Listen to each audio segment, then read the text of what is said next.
Hello అండి, అందరికీ నమస్తే. మల్లాది వెంకటకృష్ణమూర్తి గారు రచించిన నవలకి స్వాగతం.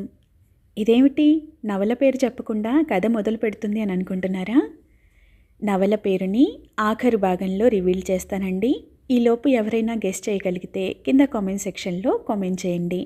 మరి ఆలస్యం చేయకుండా కథలోకి వెళ్ళిపోదామా? అలారం రోగినట్లుగా ఉదయం 5 గంటలకల్లా ఠక్కున మెలకువ వచ్చేస్తుంది ఛాయ్కి. మెలకువ వచ్చాక ఇక నిద్రపోదామనుకున్నా నిద్ర పట్టదు. చిన్నప్పటి నుంచి వచ్చిన అలవాటది. తన తల్లి చిన్నప్పుడే రోజు 5 అయ్యేసరికల్లా లేవటం వల్ల ఛాయ్కి త్వరగా లేవటం అభ్యాసం అయిపోయింది. హైదరాబాద్ రావటం వల్ల ఆ అలవాటులో మార్పేమీ లేదు.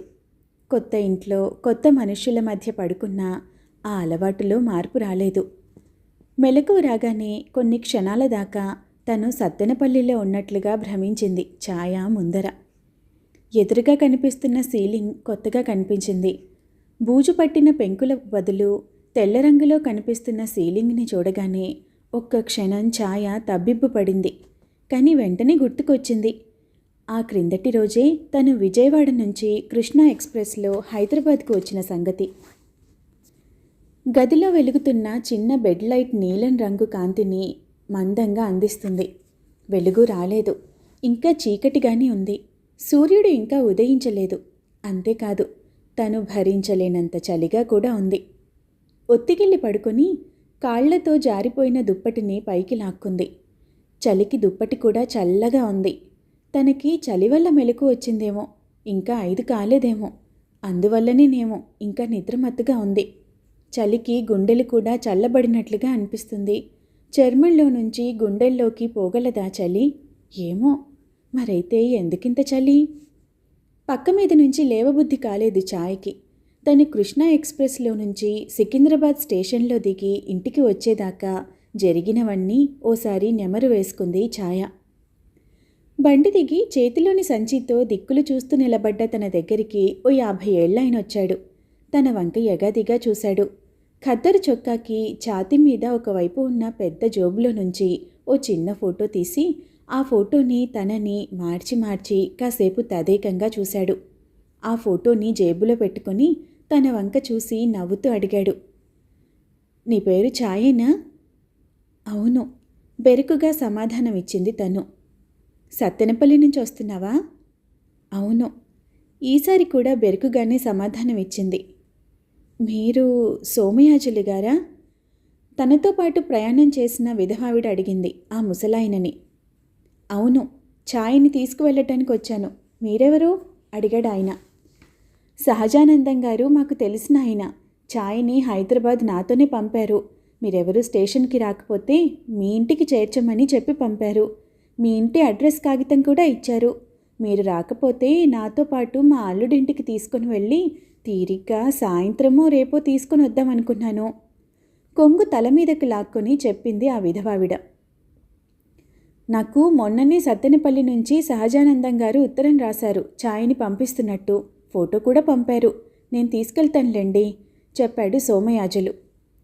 ఆ విధవావిడ తనతో వెళ్ళొస్తానని, వెంటనే క్షేమంగా చేరినట్టు సహజానందం గారికి ఉత్తరం రాయమని చెప్పి స్టేషన్కి వచ్చిన అల్లుడితో వెళ్ళిపోయింది.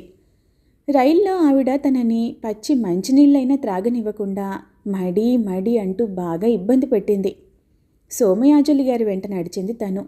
స్టేషన్ బయటకు వచ్చాక స్టేషన్ ముందు విశాలంగా ఉన్న ఆవరణని, అక్కడ ఆగి ఉన్న కార్లని, కారుల్లాగా పరిగెత్తే అదో రకం రిక్షాలని, బస్సు మీద బస్సు ఉన్న బస్సులని, బస్సు వెనకాల తోకలాగా ఉన్న బస్సులను చూసి తను బాగా ఆశ్చర్యపోయింది. తనని ఆ బస్సుల వైపు తీసుకుని వెళ్లారు సోమయాజులు. ఓ బస్సు ఎక్కాక అడిగారు, ఏ అమ్మాయి, ప్రయాణం కులాసాగా జరిగిందా? తల ఊపింది సమాధానంగా. సహజానందన్ నీకెలా పరిచయం? వారింట్లోనే ఇంతకాలం ఉంటున్నాను. వంట అది బాగా చేయగలవా? చిన్నప్పటి నుంచి వంట ఇంటి పనులు అన్నీ అలవాటే. మా అమ్మ నాకన్నీ నేర్పింది. జిలేబీలు కూడా చుట్టగలను. నీకెన్నేళ్ళు? ఓసారి తన వంక పరీక్షగా చూసి అడిగారు. 18. కండక్టర్ దగ్గరికి రాగానే ఆయన 2 టికెట్లు కొన్నారు. ఇంటికి వెళ్ళేదాకా మాట్లాడలేదు. దారిలో తను దాదాపు 20 నిమిషాల దాకా కిటికీలో నుంచి బయటకి రోడ్ల వంక చూస్తూ ఉండిపోయింది. కార్లు, సైకిళ్ళు, గమ్మత్తుగా ఉన్న పసుపు పచ్చని రిక్షాలు ఈ ఊళ్ళో ఎక్కువ అనుకుంది. చీరలే కాకుండా రకరకాల గమ్మత్తు బట్టలు తొడుక్కున్న అమ్మాయిలని అనేక మందిని చూసింది. ఆయన దిగమని చెప్పేదాకా అసలు తను ఆయన పక్కన కూర్చున్న సంగతి మర్చిపోయింది. బస్సు దిక్కాక ఆయన తన చేతిని పట్టుకుని రోడ్డు దాటించాడు. లెక్కలేనన్ని వాహనాలు అటూ ఇటూ ఆ పెద్ద రోడ్డు మీద తిరుగుతూ ఉన్నాయి. చచ్చే సిగ్గేసింది తన చేతిని ఆయన పట్టుకోగానే. 4-5 నిమిషాలు నడిచాక ఓ ఇంట్లోకి తీసుకొని వచ్చారు. తను విడియపడుతూ ముందు గదిలోనే నిలబడిపోయింది.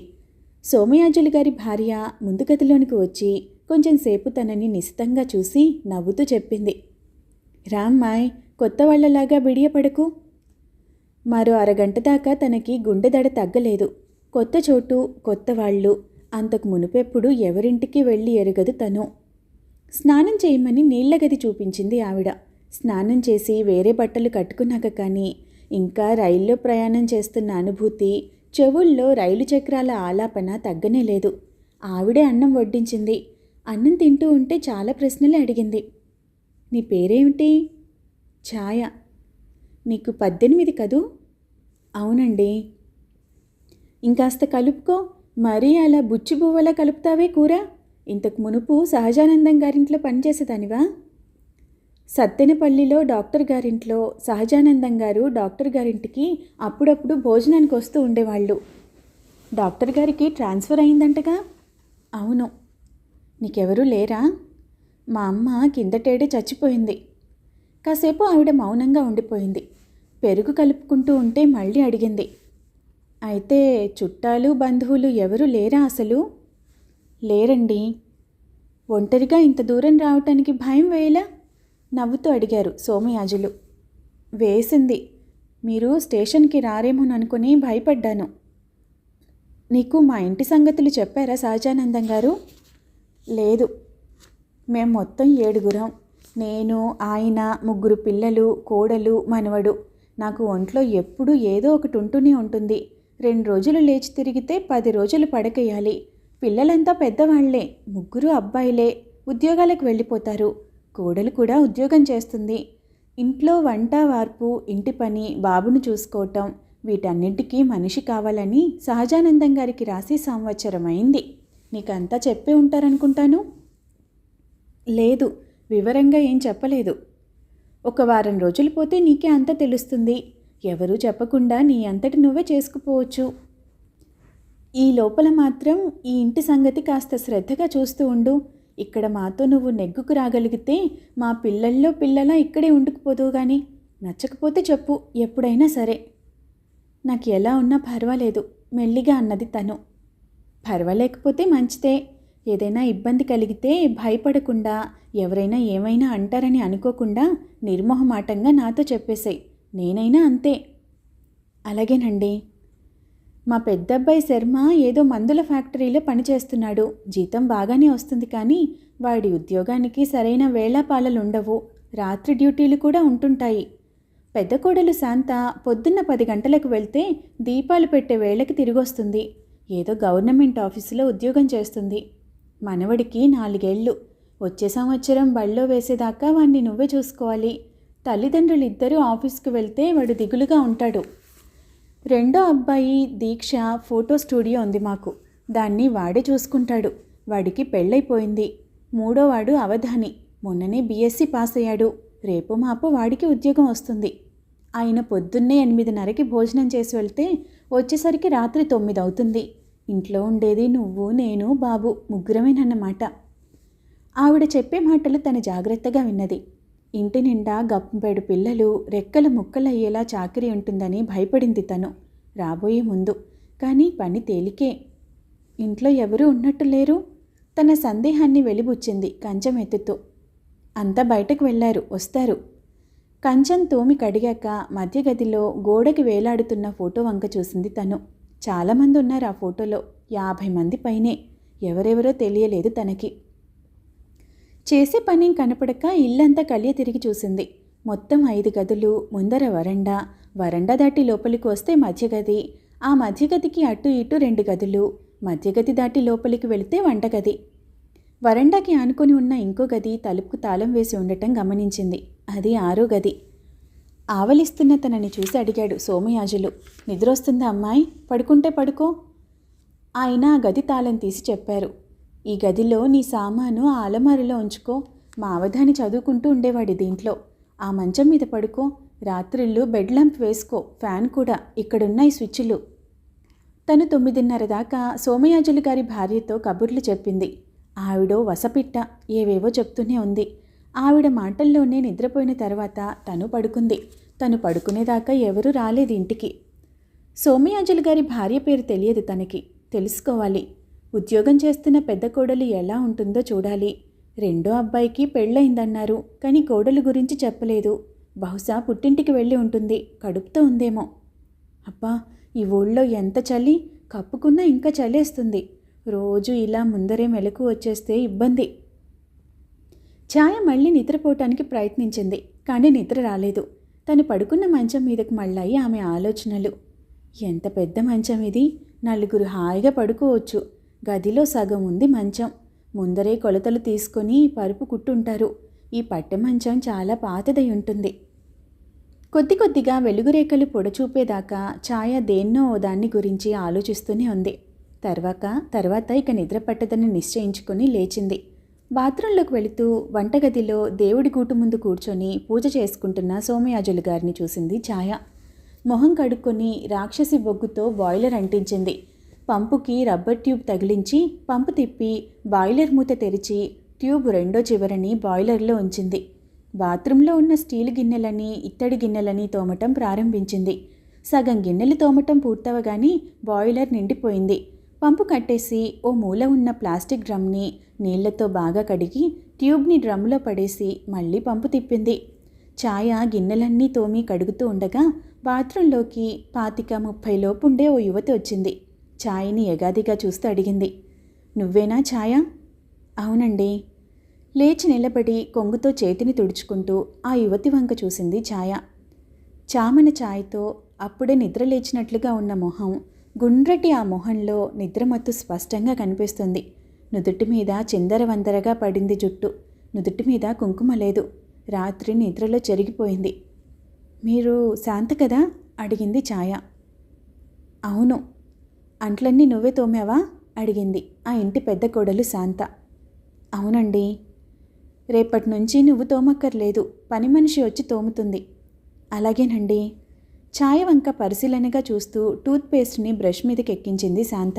ఛాయ మాట్లాడకుండా తోమిన గిన్నెలన్నీ కడగసాగింది. పళ్ళు తోముకుంటూ శాంత నిశ్శబ్దంగా పనిచేసుకుంటున్న ఛాయని గమనించసాగింది. 18 ఏళ్ళు ఛాయకి.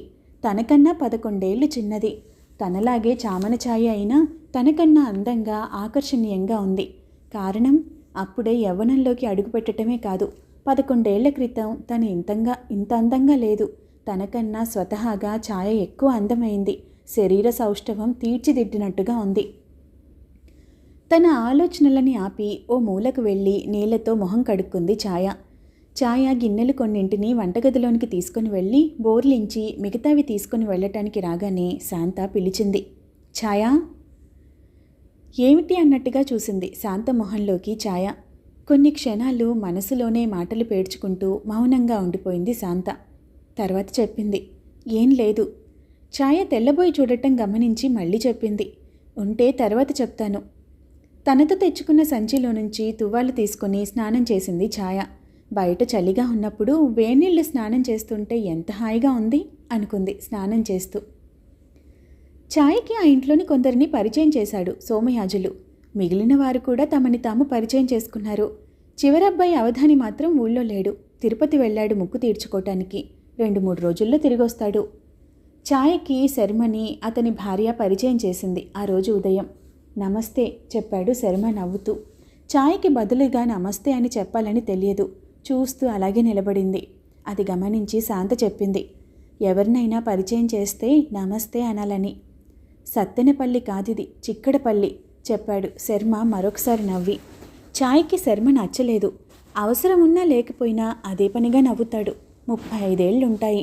ముందు భాగంలో వస్తున్న బట్టతల నవ్వినప్పుడు తెలుస్తూ ఉంది. పై వరుసలో మధ్య పన్ను లేదు అని. చూపు కోపంగా ఉన్నట్టుగా ఉంటుంది ఎప్పుడు. చెవుల క్రింద నెరవటం ప్రారంభించింది. మొహంలోకి చూడగానే కనపడేవి మీసాలు. అర్ధచంద్రాకారంలో 2 మొనలు కిందకు దిగాయి. ఉదయం డ్యూటీ ఉందని 7:30కే కాఫీ తాగి వెళ్ళిపోయాడు శర్మ. 8:30 కల్లా దాదాపు 12 మైళ్ళ దూరంలో ఉన్న ఫ్యాక్టరీలో ఉండాలి. ఆ ఫ్యాక్టరీ బస్సు తీసుకువెళ్తుంది ఉద్యోగస్తులని. సాయంత్రం 5లోగా తిరిగి కంపెనీ షిఫ్ట్ బస్సులో వచ్చేస్తాడు. దీక్ష సాధారణంగా 9:30 లోపల నిద్ర లేవడు. చిన్నప్పటి నుంచి అదే అలవాటు. రాత్రి ఎప్పుడు పడుకున్నా సరే ఉదయం 9:30, 10 మధ్య లేచేది. సోమయాజులికి ఎవరైనా అంతసేపు నిద్రపోవటం గిట్టదు. దీక్షకి అందరిలాగా ఉదయం లేవటం కాని పని. నిద్రలో ఎవరైనా లేపితే లాగి లెంపకాయ కొట్టి మళ్ళీ పడుకుంటాడు. ఎవరైనా సరే, ఒక్క తండ్రి తప్ప. దీక్షకి 29, కానీ 25 అన్నా కూడా నమ్మరు. సన్నగా, తెల్లగా, అందంగా, హుందాగా ఉంటాడు. అవసరమైతేనే కానీ మాట్లాడడు. ఒక్కోసారి అవసరమైనా మాట్లాడడు. ఒంటరిగా మౌనంగా ఉండాలంటేనే దీక్షకి ఇష్టం. చుట్టుపక్కల ఎంతమంది ఉన్నా తనకు పట్టనట్టే కూర్చుంటాడు. సోమయాజులు మనవడికి 4 ఏళ్ళు. సంవత్సరం నుంచి విపరీతంగా అల్లరి చేయటం నేర్చుకున్నాడు. ఆఖరబ్బాయి అవధాని ప్రస్తుతం ఇంట్లో లేడు. ఉదయం 6ంటికి బాయిలర్ అంటించటంతో ప్రారంభిస్తుంది ఛాయ తన దినచర్య. ఇత్తడి గంగాలల నిండా నీళ్లు పట్టి స్నానం చేసి దేవుడికి దండం పెట్టుకోవటం, తనకు తెలిసిన ఆంజనేయ దండకం పదే పదే బయటకు చదువుతూ గ్యాస్ స్టవ్ వెలిగించి అంతా నిద్రలేచే లోపల కాఫీ కలపటం. సోమయాజులకి ఉదయం డ్యూటీ ఉంటే శాస్త్రికి 8 లోపలే అన్నం వడ్డించటం, బాబును లేపి నీళ్లు పోసి బట్టలు వేయటం, సోమయాజులు భార్య కామేశ్వరమ్మకు కావలసినవి చూడటం, వంట చేసి శాంతకి ఆఫీస్ టైం లోపల వడ్డించటం, అందరి భోజనాలయ్యాక వంటిల్లు సర్ది కంచాలు కడగటం, ఇల్లు సర్దటం, బట్టలు ఉతకటం, ఓ గంట పడుకొని లేచి టీ కాచటం, శాంత ఆఫీస్ నుంచి తిరిగొచ్చేలోగా టిఫిన్ చేయటం, రాత్రి వంట చేయటం. వారం తిరగకుండానే ఛాయ తను చేయాల్సిన పనులు తెలుసుకొని చేసుకుపోసాగింది. మొదటి 4 రోజులు శాంత, కామేశ్వరమ్మ ఏం చేయాలో ఎలా చేయాలో చెప్పారు. వారం దాటాక ఛాయ ఏం చేయాలో ఎలా చేయాలో నేర్చుకుంది. ఇంకా మళ్ళీ ఆమెకు మరొకరు చెప్పాల్సిన అవసరమే రాలేదు. ఛాయ వచ్చిన 10వ రోజు కామేశ్వరమ్మ సోమయాజులతో చెప్పింది. ఛాయ చాలా బుద్ధిమంతురాలు. వంచిన తల ఎత్తకుండా చేసుకుపోతుంది పని. పని ఉంటే చేయకుండా ఊరుకోలేదు. తర్వాత చేద్దామని వాయిదా వేయదు. గొనగకుండా ఇంటిల్లి పాది పని చేసుకుపోతుంది. ఇంత పనివంతురాలు అనుకోలేదు మొహం చూస్తే. ఎలాగైనా పట్నవాసులే, పల్లెటూరు నుంచి వచ్చిన వాళ్ళు పల్లెటూరు నుంచి వచ్చిన వాళ్లే, పని విషయంలోనూ ఆరోగ్య విషయంలోనూ. మీరేం నన్ను దెప్పనక్కర్లేదు. కామేశ్వరమ్మ విశాఖపట్నంలో పుట్టి పెరిగింది. సోమయాజులు సత్తెనపల్లి దగ్గర ఓ పల్లెటూరులో పుట్టి పెరిగాడు. పని చేయాలి అని కోరిక పిల్లకి బాగా ఉన్నట్టుంది. రోజు సంధ్యావందనానికి నాకు పీట, విభూది అడగకుండానే పెడుతుంది. మడినీళ్లు మాత్రం పట్టుబట్టతో నేనే తెచ్చుకుంటాను. కేవలం మెప్పు కోసం కాదు. అవును, సహజానందం గారు మంచమ్మాయి అనే పంపారు. ఛాయ గురించి వివరాలు అడిగి తెలుసుకోమన్నాను. అడిగావా? లేదు, రాగానే అడిగితే బాగుండదని అడగలేదు. నెమ్మది మీదట అడుగుతాను. మనకి ఛాయ లాంటి కూతురు పుడితే ఎంత బాగుండేది. లేనిదాన్ని కావాలనుకోవటమే మానవ లక్షణం, చెప్పాడు సోమయాజులు చిన్నగా నవ్వి. ఛాయ మధ్యాహ్నంలో ఉన్న ఫోటో ముందు నిలబడి చూడసాగింది. పనంతా అయ్యాక ఛాయకి కామేశ్వరమ్మ పక్కన మంచం మీద కాసేపు కూర్చొని ఏదైనా మాట్లాడటం అలవాటు. ఆవిడ నిద్రపోగానే లేచి గోడకి వేలాడే ఫోటోలని వింతగా చూడటం అలవాటు. అలా ఓసారైనా చూడకపోతే తృప్తిగా ఉండదు. ఆ ఫోటోలలో అనేక మంది ఉన్నారు. తను చూసిన వాళ్ళని తప్ప బయట వాళ్ళని గుర్తుపట్టలేదు ఛాయ. తను వచ్చిన 3వ రోజు చెప్పాడు శర్మ. ఆ ఫోటోలోని వాళ్ళు ఎవరెవరో అంతా రక్త సంబంధీకులే. ఫోటోల వంక చూస్తూ ఉంటే వీధి తలుపు తట్టినట్టు చప్పుడు వినపడింది. గబగబా వెళ్ళింది ఛాయ. బయట నుంచి వీధి తలుపు ఎవరో ఆగకుండా బాదుతూ ఉన్నారు. తలుపు తెరిచి విభ్రాంతిగా చటుక్కున ఓ అడుగు వెనక్కి వేసింది. గుమ్మం అవతల ఎవరో కుర్రాడు నిలబడి ఉన్నాడు. ఆ కుర్రాడిని చూసి కాదు ఛాయ వెనక్కి తప్పుకుంది, అతని ఆకారాన్ని చూసి. 20 పైనే ఉంటాయి అతనికి. ఎవరు కావాలి అడిగింది. ఆ కుర్రాడు కూడా తనలాగే తెల్లబోయి చూస్తూ ఉండటం గమనించి మళ్ళీ అడిగింది. ఎవరు కావాలో చెప్పండి. ఆ కుర్రాడి ఒంటి మీద నడుము నుంచి కట్టుకున్న టర్కీ టవల్ తప్ప మరేమీ లేదు. భుజానికి మాత్రం జంధ్యం వేలాడుతుంది. నున్నగా మెరుస్తూ ఉంది గుండు. కట్టుకున్న ఆ టవల్ కూడా మాసిపోయి ఉంది. చెయ్యి తీరిక లేదు, ఇంకో ఇంటికి వెళ్ళండి చెప్పి అతని మొహం మీదే తలుపేసేసింది. మళ్ళీ తలుపు దబదబా చప్పుడు విని తలుపు తెరిచింది. అతను ఛాయ వంక ఎగాదిగా చూశాడు. ఎవరు మీరు? అడిగింది ఛాయ గాభరాగా. మీరెవరు? అతను ఛాయని రాసుకుంటూ లోపలికి వెళ్ళాడు. అమ్మా అమ్మా అని గట్టిగా పిలుస్తూ. ఆ కుర్రాడు వెళ్ళి కామేశ్వరమ్మ మంచం మీద కూర్చోవటం, ఆవిడ లేవటం గమనించి తలుపు దగ్గరికి వేసి లోపలికి వచ్చింది ఛాయ. ఏమిట్రా ఇది? ఇదేం అవతారం? ఎప్పుడొచ్చావు? ఎవరింట్లోనైనా దిగావా? కామేశ్వరమ్మ లేచి కూర్చొని అడిగింది చిన్న కొడుకుని. ఈ అమ్మాయి? ఛాయ వంక చూస్తూ సందేహంగా అడిగాడు. ఛాయ, సత్తెనపల్లి నుంచి సహజానందం గారు పంపించారు. ఎందుకు? ఎందుకేమిటి? అప్పుడు మనం అనుకోలా బాబును చూసుకునేందుకు ఎవరైనా తోడుంటే బాగుంటుందని. గుర్తొచ్చింది. నన్ను చూసి ఎవరు మీరు, ఎవరు కావాలి అని గుమ్మంలో నిలబెట్టి అడుగుతూ ఉంటే పొరపాటున మరో ఇంటికి వచ్చానా అని బిత్తరపోయాను. కూర్చో ఛాయా, వీడు మా మూడో అబ్బాయి అవధాని, తిరుపతి వెళ్ళాడని చెప్పానే వీడే. నమస్తే చెప్పింది ఛాయ. అది సరే, నీ సామానేది? ఏమిటి వేషం? ముందా సంగతి చెప్పవే అడిగింది కామేశ్వరమ్మ. అదో పెద్ద కథ, చెప్పుకుంటే సిగ్గుచేటు చెప్పాడు అవధాని ఛాయ వంక ఊరగా చూస్తూ. ఏం జరిగిందో చెప్పు. ట్రైన్లో ఎవరైనా నీ పెట్టెని కొట్టేశారా? కాదు, కొండ మీదే పోయింది. ఏమిటి, తిరుపతి కొండ మీద? అవును, అక్కడే. ఏం జరిగిందో వివరంగా చెప్పి చావరా. డబ్బు, దస్కం, బట్టలు అన్నీ పోయాయా? కోపంగా అడిగింది కామేశ్వరమ్మ. అన్నీ పోయాయి, ఈ తువ్వాలు మాత్రం మిగిలింది. నిన్న మెడ్రాస్ నుంచి తిరుపతి వెళ్ళాను. ముందర మెడ్రాస్ వెళ్ళావా? అవును. నీ బొంద, ముందర తిరుపతి వెళ్ళి ఆ తర్వాత మెడ్రాస్ వెళ్ళమన్నామా? తిరుపతికే టికెట్ కొనుక్కున్నావుగా. మాతో అబద్ధం చెప్పి మెడ్రాస్కి కొన్నావా టికెట్టు? అవును. తిక్కరోగం కుదిరింది. జరిగింది ఏమిటో చెప్పాడు ముందు రౌద్రంగా అడిగింది కామేశ్వరమ్మ. ఛాయ అవధాని చెప్పేది తెల్లబోయి వింటూ ఉండిపోయింది. మెడ్రాస్ నుంచి నిన్న పొద్దున తిరుపతి చేరుకున్నాను. కొండ మీదికి వెళ్ళాను. ధర్మసత్రంలో గది ఫ్రీగా ఇస్తారని తెలిసి ఓ గది తీసుకున్నాను. ముందర మొక్కు తీర్చుకుందామని క్షవరానికి డబ్బులు తీసుకుని ఈ టవల్ కట్టుకుని ఇంకొకటి వంటి మీద కప్పుకొని సబ్బు బిళ్ళతో కళ్యాణఘట్టానికి వెళ్ళాను. వెళ్తూ నా గదికి సూట్ కేస్ తాళం తీసి వేసుకున్నాను. క్షవరం చేయించుకొని ఓ బకెట్ వేడి నీళ్లు కొనుక్కొని స్నానం చేశాను. నా గదికి వచ్చి చూస్తే తాళం లేదు, తలుపులు తెరిచి ఉన్నాయి. లోపల నా సూట్ కేస్ కానీ, చెప్పులు కానీ, బట్టలు కానీ ఏమీ లేవు. ఆ సత్రం 4-5 అంతస్తులుంది. ఒక అంతస్తు బదులు మరో అంతస్తులోకి వెళ్ళానేమోనని అన్నీ వెతికి చూశాను. కానీ ఏ గదికి నేను వేసిన తాళం కనిపించలేదు. కింద నా పేరు చెప్పి నా గది నెంబర్ అడిగాను. వాళ్ళు నాకిచ్చిన గది నేను మొదట వెళ్ళింది. నేను లేనప్పుడు దొంగలు నా గది తాళం మారుతాళం చెవితో తీసి నా సామాను, డబ్బంతా నిన్ని పాటికల్లా కొట్టేశారు. నేను లేనప్పుడు దొంగలు నా గది తాళం మారుతాళం చెవితో తీసి నా సామాను, డబ్బు అంతా నిన్న ఈ పాటికల్లా కొట్టేశారు. గదికి నీ సూట్ కేస్ తాళం అంటే ఆ మిల్లర్ లాక్ వేశావా? అవును, అదే వేశాను. నీ తెలివి తెల్లారినట్లే ఉంది.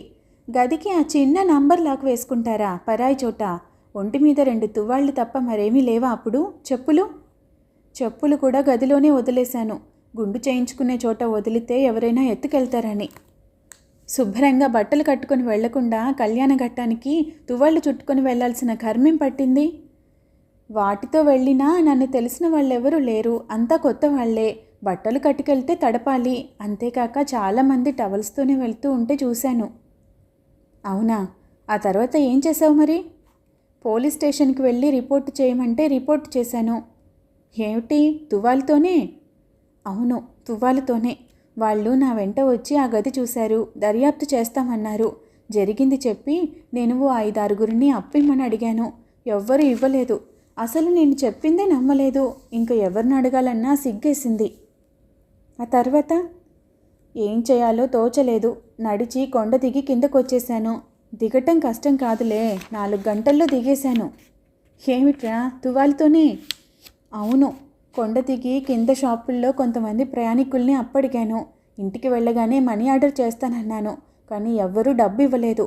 సాయంత్రానికి 5 రూపాయల దాకా పోగయ్యాయి. ఎలా? కొంతమంది 10 పైసలు, కొంతమంది పావులాలు ఇచ్చారు. శివ శివ. తర్వాత దాంతో టిఫిన్ తిని రైలు ఎక్కాను.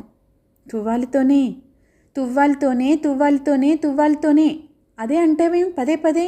తువ్వాలుతోనే వచ్చాను. అది కూడా ఉండకూడదా? డ్రాయర్తోనే రావాలా? దేవుడి దయ వల్ల అదైనా ఉంది. మరి రైల్లో టికెట్టా పాడా? రాత్రంతా నిద్ర లేకుండా ఎక్కడ టీసీ వచ్చి పట్టుకుంటాడో అని మేలుకొని జాగరం చేస్తూనే ఉంటే గుంతకల్లో బండి మారి ఇక్కడికి రావటానికి నే పడ్డ అవస్థ పగవాళ్ళకు కూడా రావద్దు. రైల్లో ప్రతి వాళ్ళు బట్టలు వేసుకోరే అని అడిగేవాళ్ళే. మరైతే ఇంకో తువ్వాలేది? రైల్లో అది కూడా ఎవడో కొట్టేశాడు. ఏ టీసీ చేతుల్లో పడకుండా క్షేమంగా ఇంటికి వచ్చి చేరాను. మరి స్టేషన్ నుంచి ఎలా వచ్చావు? అరరే, మాటల్లో మర్చిపోయాను. ఆటోలో వచ్చాను. వాడికో 2.5 ఇవ్వాలి. బయట వెయిట్ చేస్తున్నాడేమో. ఓ 3 రూపాయలుంటే ఇవ్వమ్మా. కామేశ్వరమ్మ మాట్లాడకుండా 3 రూపాయలు తీసి కొడుక్కిచ్చింది. ఆవిడ మొహం కోపంతో జేవరించింది. ఆటోని పంపించొచ్చాక అడిగింది కోపంగా. ఇంకా ఆ తువ్వాళ్ళలోని తగలబడతావే? బట్టలు కట్టుకో. స్నానం చేయాలి ముందర. ఒళ్ళంతా దుమ్ము. తర్వాత అన్నం తినాలి. అన్నం తిని ఓ రోజు దాటింది. ఆ తర్వాత హాయిగా నిద్రపోవాలి. రైల్లో నిద్రపోతే టీసీ పట్టుకుంటాడని ఓ క్షణం కూడా నిద్రపోలేదు. చదవటం బీఎస్సీ చదివాడు. అయితేనే బుర్ర నిండా వట్టి మట్టి.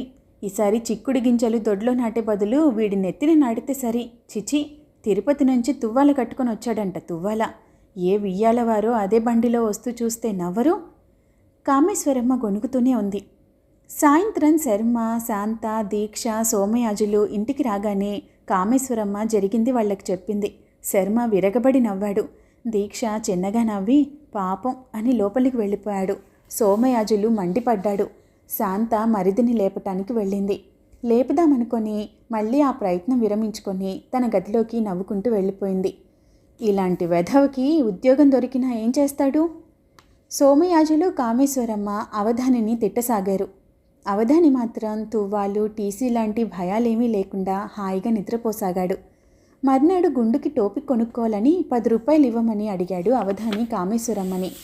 10 రూపాయలు కాదు కదా, పైసా కూడా ఇవ్వను. ఎంత ఖరీదైన బట్టలు పారేశావు? అసలు ముందర తిరుపతి వెళ్ళమంటే మాతో అబద్ధమాడి తిరుపతి వెళ్లకుండా మద్రాస్ దేనికి వెళ్ళినట్టు? గుండుతో ఎలా బయటకు వెళ్ళటం? జుట్టు పెరిగేదాకా ఇంట్లో కూర్చోలేదు అవధాని. నిజానికి కూర్చోలేడు కూడా. సుందరిని చూడాలి అవధాని. ఓ 10 రూపాయలు ఇమ్మని వదినని అడిగాడు. మీ అమ్మగారు ఇవ్వనన్నారా? అడిగింది శాంత నవ్వుతూ. మీకు తెలుసుగా ఆవిడ సంగతి, సమాధానం చెప్పాడు అవధాని. అడ్వాన్స్కి అప్లై చేసి వచ్చాక 2-3 రోజుల్లో ఇస్తాను. 10 లేదంటే నమ్మను. ఇస్తే ఇప్పుడే ఇవ్వండి, లేకపోతే బయట ఎవరి దగ్గరైనా తీసుకుంటాను. ఇది తిరుపతి కాదుగా, ఎవరైనా ఆ మాత్రం అప్పివ్వకపోరు. నవ్వుతూ హ్యాండ్ బ్యాగ్ తెరిచి 10 రూపాయలు తీసి ఇచ్చింది శాంత. నాకు ఉద్యోగం రాగానే తిరిగి ఇచ్చేస్తాను. నీ మొదటి జీతం మొత్తం నాకు ఇవ్వాల్సి ఉంటుంది. నేను రాసుకుంటున్నానులే నీకు ఇచ్చేదంతా. థ్యాంక్స్. ముందర మద్రాస్కి ఎందుకు వెళ్ళావో చెప్పనే లేదు ఇంతకీ. సినిమా యాక్టర్లని చూద్దామని వెళ్ళాను. తిరుపతిలో దేవుడిని చూశాక వెళ్తే ఏమవుతుంది? కోప్పడతారా వాళ్ళు? సినిమా యాక్టర్ల దగ్గరికి అసహ్యంగా గుండు వేసుకుని వెళ్తే ఏం బాగుంటుంది? నన్ను చూసి నవ్వుకోరు? ఛాయ ఆ ఇంటికి వచ్చి 15 రోజులు దాటిపోయింది. ఛాయకి ఆ ఇంట్లోని మనుష్యుల మనస్తత్వాలు పూర్తిగా అర్థమయ్యాయి. వాళ్ళల్లోని మంచి చెడు కూడా అర్థమవుతున్నాయి. వారి బలహీనతలు ఒక్కొక్కటే బయటపడుతున్నాయి. శాంతకి అనుమానం ఎక్కువ. వీలైనంత వరకు తన భర్త పనంతా తనే చూసుకుంటుంది. శర్మ ఛాయ దగ్గరికి వెళ్లకుండా జాగ్రత్త పడుతూ ఉంటుంది. శర్మ మాత్రం శాంత ఇంట్లో ఉన్నా లేకపోయినా, ఛాయతో అవసరం ఉన్నా లేకపోయినా తన ఇష్టం వచ్చినప్పుడు ఛాయ దగ్గరికి వెళ్ళి కబుర్లు చెప్తూ ఉంటాడు. శర్మ మాటల్లో హాస్యం, చాకచక్యం, నేర్పు మిళితమై ఉంటాయి. విసుగనిపించవు వింటూ ఉంటే. దీక్షకి ఛాయ్తో మాట్లాడాలని ఉన్నా అన్నయ్యలా ధైర్యంగా వెళ్ళి మాట్లాడలేడు. అందరి ముందు అందరికీ తెలిసేలా మాట్లాడాలంటే బెరుగ్గా ఉంటుంది అతడి మనసులో. అందుకని అవసరమైన ఛాయ్ని పిలవడు. ఎవరూ లేనప్పుడు మాత్రం ఒంటరిగా ఛాయ్తో కాసేపు ఏదో ఒకటి మాట్లాడతాడు. అవధానికి ఇల్లు పట్టదు. ఇంట్లో ఉండే సమయమే తక్కువ.